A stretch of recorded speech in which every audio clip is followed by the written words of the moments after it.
This is Dundee. It's been described by the poet McGonagall, painted by the artist Mackintosh Patrick, and sung about by the local musician and genius Michael Mara.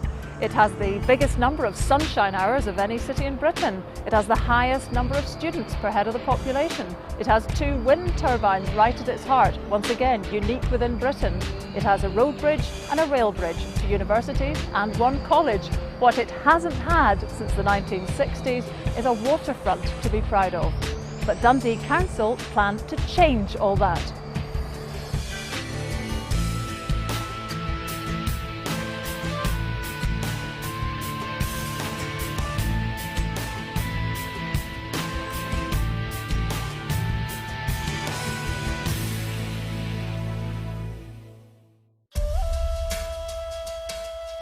The docks in the old days, importing jute, exporting jam, connecting Dundee folk with Fife and with one another, going dancing, swimming, catching trains, catching the bus. Everything in Dundee happened on the waterfront. Until 1963 and the decision to build the Tay Road Bridge to Fife and beyond. Unfortunately, Perth got the Edinburgh motorway link. Dundee city centre got demolition, like many other cities over the time. Ramps, roads, infilled docks, and cars, cars, cars. Favourite old haunts became trapped in the concrete, as singer Sheena Wellington recalls. This was the Empress, this was the start of the Empress, which was actually, I believe it had been brought to the city after the Empire Exhibition of 1936. Otherwise known as? Otherwise known as the Tonk. Because it was kind of honky-tonk. Well, it was in this district. Of course, Dock Street, in the old days, this being a port, was the kind of the red light district of the town. Nowadays, of course, it's all smart apartments and fancy restaurants, but in those days it was a wee bit rougher. It was a bit bizarre because the ballroom actually tilted slightly. I'm not quite sure how that happened. I think it was just when they brought it in. You know, they brought it prefabricated from Glasgow. So if you foxtrotted a wee bit too quickly or jived a wee bit too hard, you might wind up with a band, you know. But it was glamour. I mean, for me it was glamour.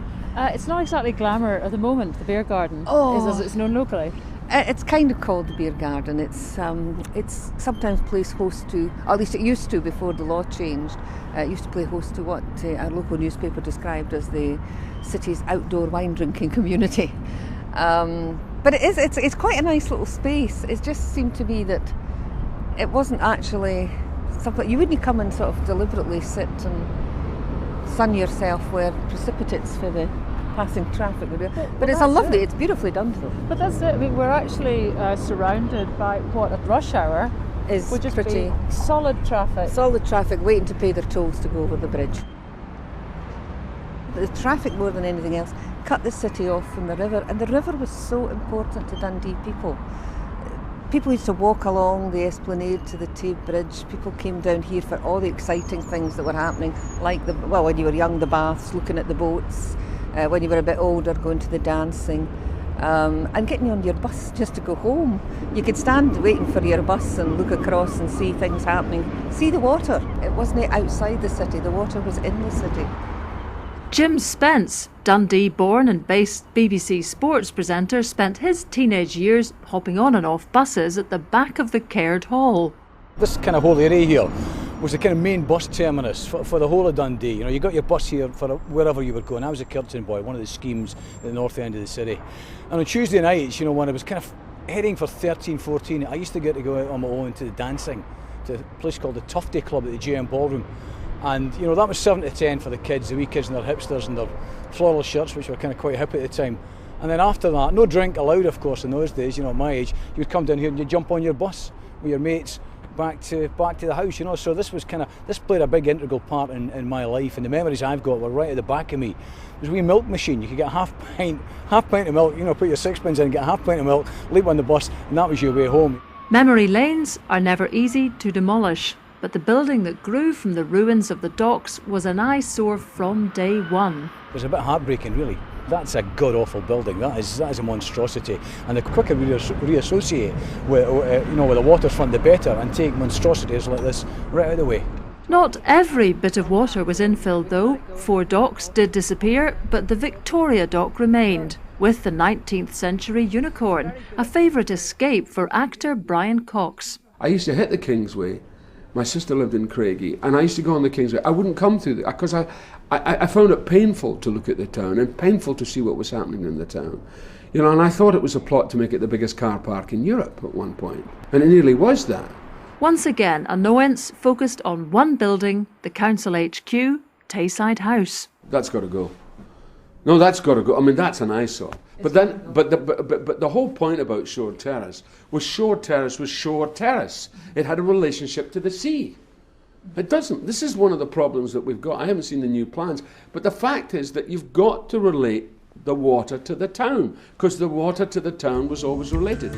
But Dundee did have a master plan that linked the water and the city. Long before the swinging 60s and the Tay Road Bridge, the city architect called James Thompson had some very different plans for the most spectacular south-facing waterfront in Europe. Of these, only the city's library and the Caird Hall was made complete. How could it all have gone so badly wrong? The whole of Dundee could have been refashioned in the classical style of City Square. Instead, the city fathers in the chambers here decided to create a new, modern Dundee. They decided to build the Tay Road Bridge, they infilled the docks, they built the concrete monstrosity that is Tayside House, and separated the city from the water and the people from the politicians. But now £50 million and 3,000 jobs are promised for a new waterfront, so the old one has to go. That was a thing of that generation, and I have no love for Tayside House, nor do I have any love for the division of the people in the city square from the water itself. What we're about on the Waterfront Partnership Board is to actually look to a real vision and future for Dundee and to remove those barriers that were placed in past generations. We will deliver this because Dundee requires it. Lots of activity in Dundee has been talking about it being transformed.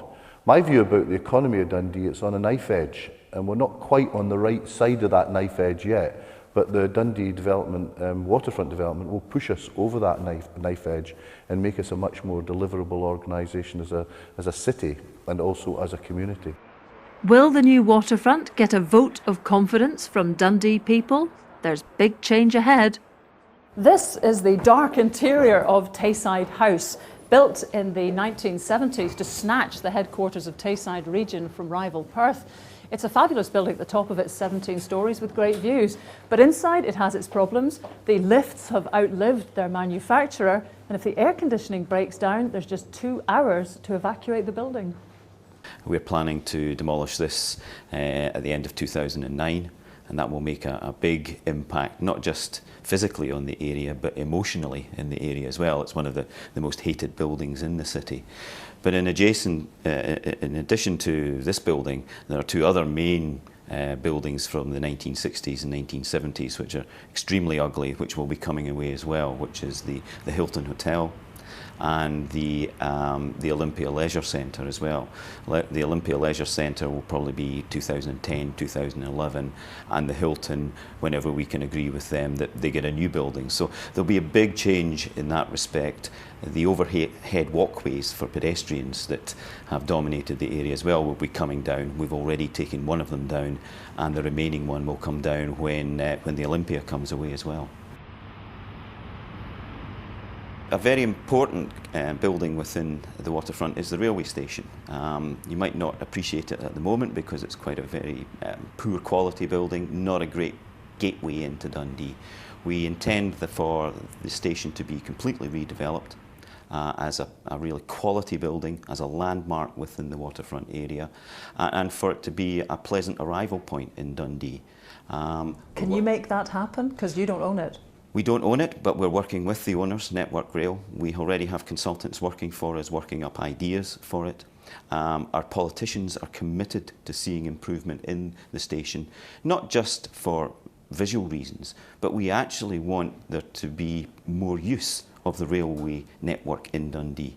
We have an excellent railway network. We're on the main coast railway line. If we can get journey times to Edinburgh down to about an hour, if we can have commuters travelling into Dundee, it really will help the economy of the city. So we want to take away an eyesore building, but we really want to use the railways as a major catalyst in themselves.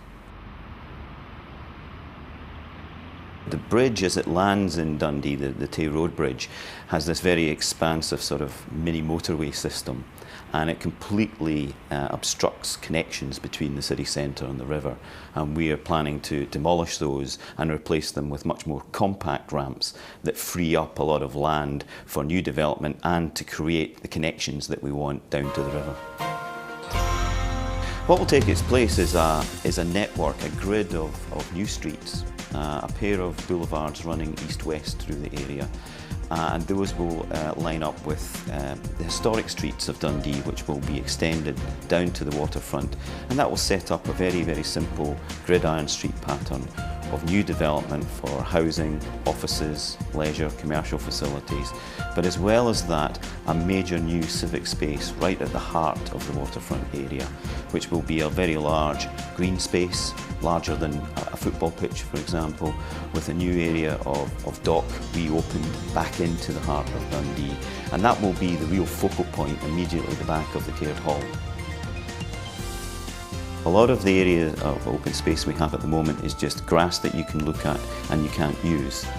So we'll have usable open space, both green and properly paved areas, new squares, for example, at the entrance to the railway station. And the way that we've aligned the streets, most people will still have a view of the river. And we think that's important because it does bring quality and value to the new project, because the river is what makes it as a place. And if we barrier the river off, we're losing that, and we recognise that, and we've designed it to avoid that.